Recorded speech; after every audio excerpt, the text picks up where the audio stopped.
So we're here at the Birmingham Nationals 2014, and we are here with a top 16 deck profile. Who are we with? I'm Scott Ross. Scott Ross. And what deck did you play? I play Prophecy. Prophecies, nice. So we're just going to get straight into it. Let's see the Prophecy deck. Okay. Name one breaker? Yep. Everyone asks me why do I play breaker. Hits loads of things. It's the original +1. Takes out skill drains when you got wisdoms. Baits out everything. It's the best bait for bottomless, solemn, you name it. I just love it. Triple Magician. It's just Triple Magician, yeah. Search out your spellbooks, it's great. Triple Justice. Prefer it over the Temperance Spell. It's a little slower, but I think it's a little more consistent. The 1/6 is really crucial because with the power you beat over loads of things. You beat over Ophions. I think generally, and then the +1 is so important. Triple High Priestess Prophecy. I tried 2 for a bit, but then because as you'll see later, I'm playing the Triple Reckless. I just find for the sack factor, having 3 is really important. So you can in one of my top 8, my top 16 game. I dropped 3 priestesses in 1 turn for game against Bujins. It's great. So anything you'd maybe change to the main monster lineup, like perhaps a Max C? Absolutely nothing. No Max C or anything in the main, no? No main triple breaker. No, Dark Magician tech. No, I've played Spellbooks for like 2 years and a bit now, so I'm very happy with the monster lineup. I've got a friend who plays 9 monsters. He doesn't play the breaker. Well, I find that 9's too little. How do you feel about World? World is inconsistent. You have it in hand and you're just like, I don't like the discard style of play. It doesn't suit my style of play at all. I don't like discarding and going negative. Even if you've got the tower to make up the pluses, I just don't like it at all. Fair enough. So, spell lineup next.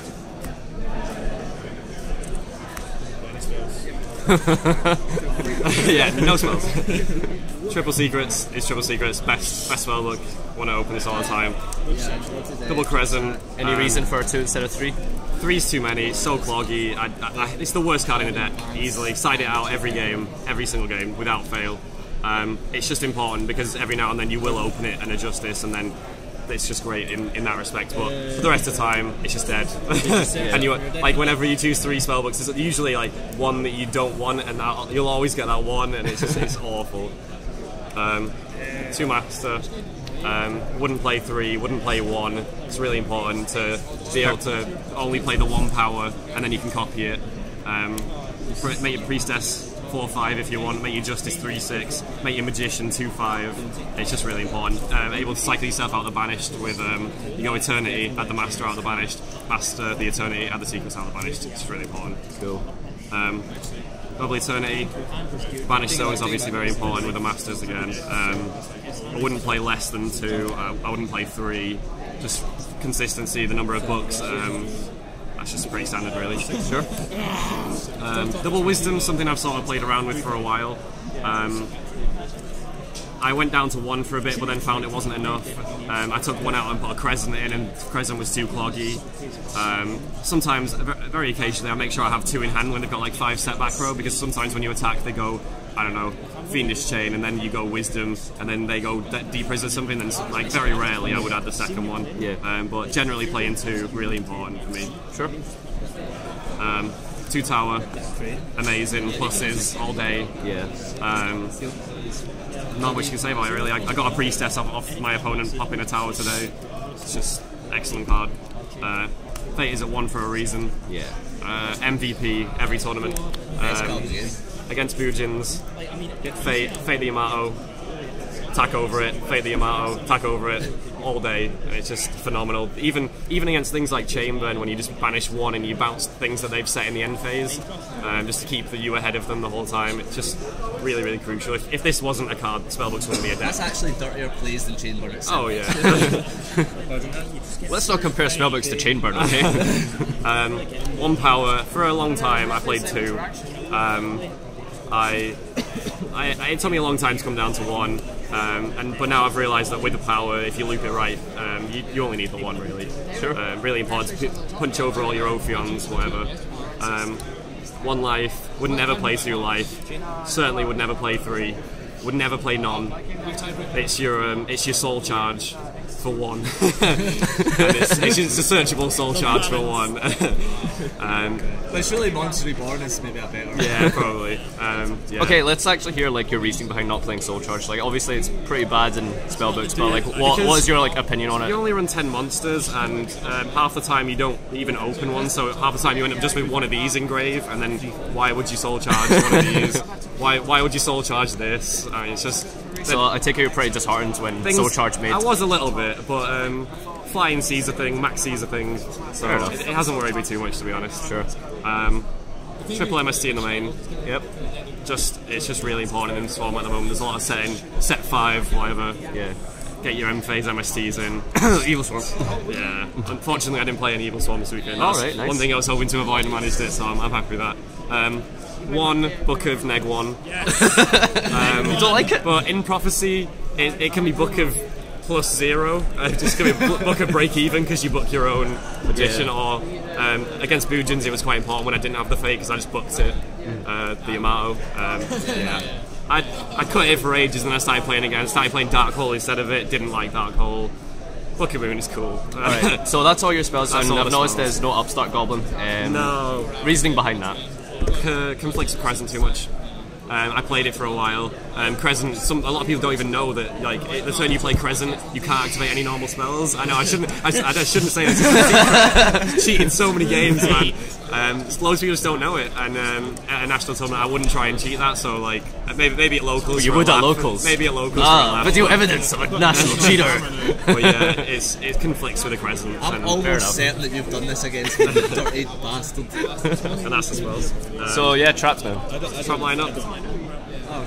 One of the main reasons that I didn't play was the upstarts as well was because I played triple Reckless Greed. Yeah, too good with the tower. This is so degenerate, like to the maximum degree. It's just awful. I hate playing it, but you have to play it. Yeah. Because you have to just sack the shit out of people when you're playing Prophecy sometimes. You have that Priestess and 2 spells in hand, you flip it.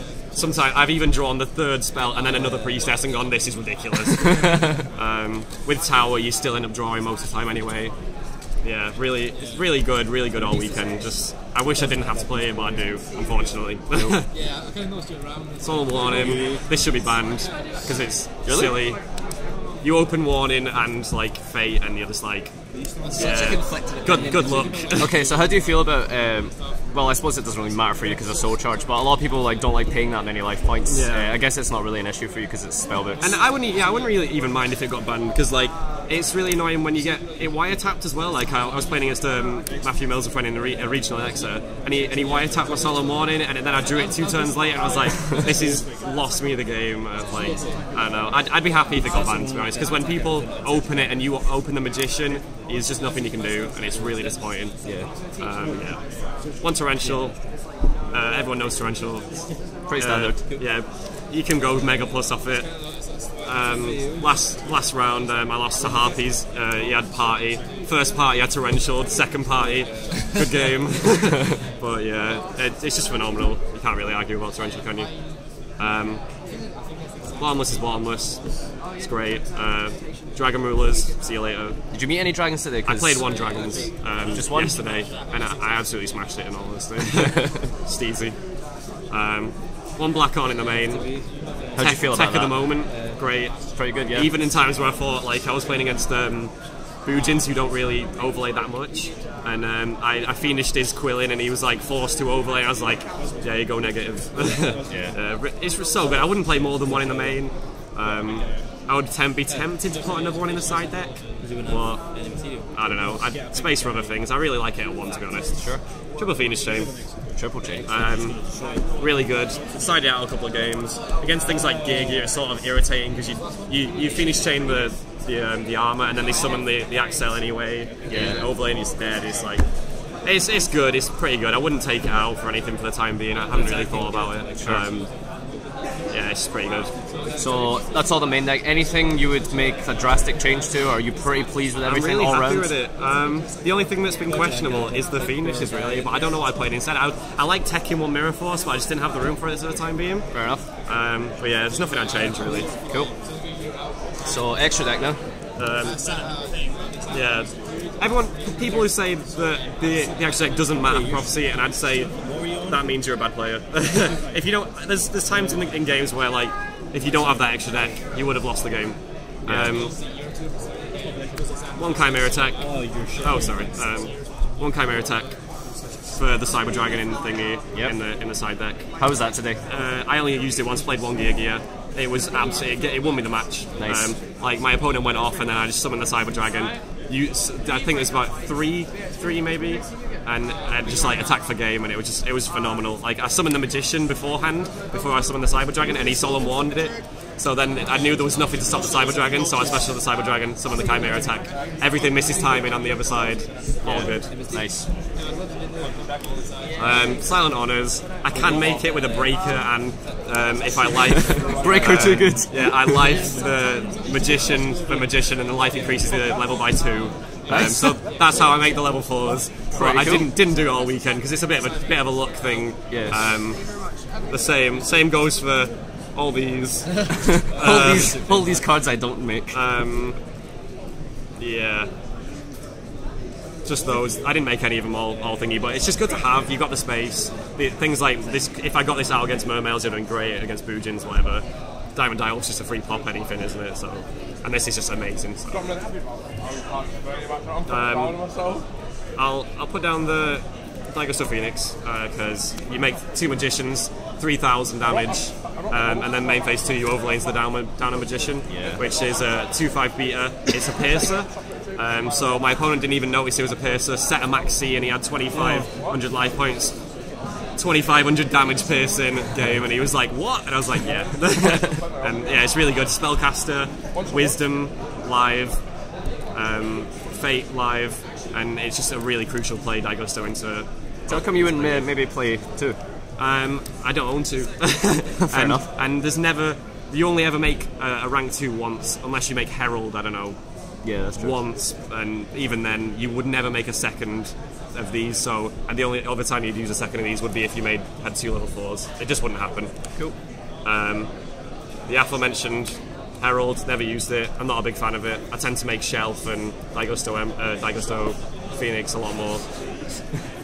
Gachi, never made it. Good for stalling when you're in a really bad situation. Shine Elf, excellent.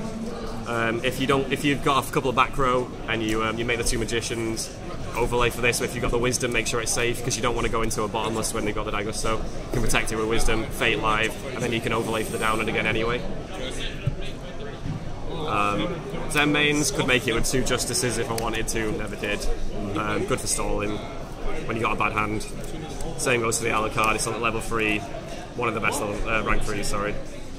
And then moving on to the rank 7s, two Priestesses for piercing damage against, I don't know, like a tokens.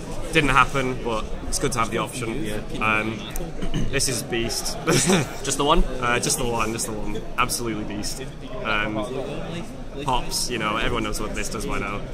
Didn't make it once, but it's great to have the option. And people say, why do you even bother playing this? But this wins games. Every like 10 games, 15 games, you'll pull it out and you'll go like +4 against all back row.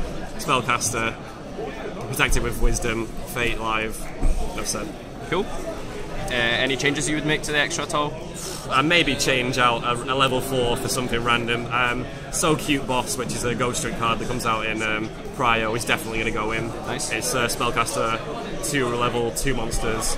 It's 1/4 attack. You pop something that's got lower attack than it, and then you can still attack with it. So if you power it, you can pop something that's 2/4 or lower, and then still attack and get your ad. It's going to be really good. Yeah, and then you can overlay that for the Downer Magician afterwards. So yeah, that's the only thing that's going to go in that I can think of for the time being. Alright, so side deck. Aforementioned Cyber Dragon. Only play the 1 because I only got the 1 Chimera tech. I was going to play 2, but someone said to me, what if you draw the second one? I was like, okay, I'll put a system down in as well. So yeah, used it once. Won me the match, which made me top, so I'm really happy with that. Triple Maxi. Side hitting against Mermails and stuff, everyone knows what Maxi does. It's especially great against things that have to, like Infernity, where they instant fusion, you chain that, and then they're forced to make you go +1 because they don't want to lose the thing. Yeah, excellent. Flying Sea, 2 of. How was that today? Only used it a couple of times, to be fair. Round 1 against Infernities, he opened the Instant Fusion and the Archfiend, and the Instant Fusion, I was like, okay, you have this Flying Sea and enjoy the rest of your game. I take it you won that one. He sat there all game with it on his field and he just couldn't do anything. Because they can't even break their own monsters. No, it's literally so good. But the rest of the time I didn't really draw it when I signed it in, to be honest. There was one time against Harpies, which I lost in one of the last rounds. He partied for 5 monsters, and I had it in hand, and I was like, okay, you've just summoned 5 monsters, I can't summon this. It's unfortunate, really, but it happens. 1 D-Fisher. I don't D Fisher in Prophecy, because I don't know why, I always open it first hand, and you need a spellcaster in the grave, and it's really disappointing especially when you get things like Mermails, where you have to play it first turn, and it can become a real hindrance, really. Yeah. I'm really sad that Soul Drain went to 1, because I would much rather play 2 Soul Drain than 1 Soul Drain and 1 D-Fisher. Yeah, that's fair enough. Didn't see it in Gear game, but System Down's great, isn't it? Yeah. Most definitely. I wish I had ultis. 2 Rivalry. Against the Constellars, against Infernity, which no one seems to do, against Evil Swarm, I never played them. Really good card. You can go instant plus off it, because they go nuts, and then you just do that, and then it's like they have to send to grave, so I just love it. 2 Debunk, put in so much work over the weekend. Mermails, Boojin, oh, it's so good. Like, crucial play in the top of the A2 first game against Boojins. It made Excite on night and summoned with Soul Charge, and summoned a Yamato as well. Used the Excite on, chain the hair to make sure his Boojin survived, and I had the debunk, so everything went in the end, and I won the game because of that. It's just so good. Oh man, needs a reprint. So I take it you would probably bump up to 3 then? I don't know about that, you know. Space in the side deck is so tight, and because of the price of it, I'm not too fussed, to be honest. You've got the Soul Drains as well. Yeah. I'd consider bumping up to 3, but I'm not sure that with the other stuff in the side deck I necessarily need it, but it was really, really good. 2 Dust Tornadoes. Was very tempted to play Twisters instead of, but just for the pure fact that I didn't really have any Twisters with me, and I don't know, just a feeling that I'd prefer Dust Tornado over it, the ability to set, I don't know, I mean, Mind Crush, yeah, and the random chance that happens, but yeah, I just prefer this for some reason. It's more reactionary, I guess, but yeah. Also bad to face down, like when you're going for yeah, and Twisted you can't hit face down as well, it's just very important. Soul Drain at 1, great. Against Boojins, Mermails. Anything you would change? In the side deck at least? It's really tough, because with the meta changing with Cryo, I'm not really well tested for that. For the upcoming stuff, because I've been playing a lot of TCG in preparation for the tournament. It's hard to say, really. I'd consider another debunk. I wouldn't play another Cyber Dragon. Yeah. So, what was your hardest matchup today? Hardest matchup? Probably the Mermail that I lost in the top 16 to the eventual winner, Ben Sherman. I open really. Yeah, the Colts brand. He won. I opened really subpar games 1 and 2, and he opened reasonably well games 1 and 2, and he won the dice roll. And against Mermails, it's a real grind. It's just really difficult. The chain links are always like really irritating, and it's just I'm really sick of Mermails. Nothing else was really too bothering me. Gear can be a little bit of a touch and go depending on whether or not they hit the gears, and that's it really. Cool. Any closing statements? Thanks to my friends who lent me cards, Dan, Mills. Thanks. Heads up to Sean for being my main man. That's it. Cool. Thanks a lot.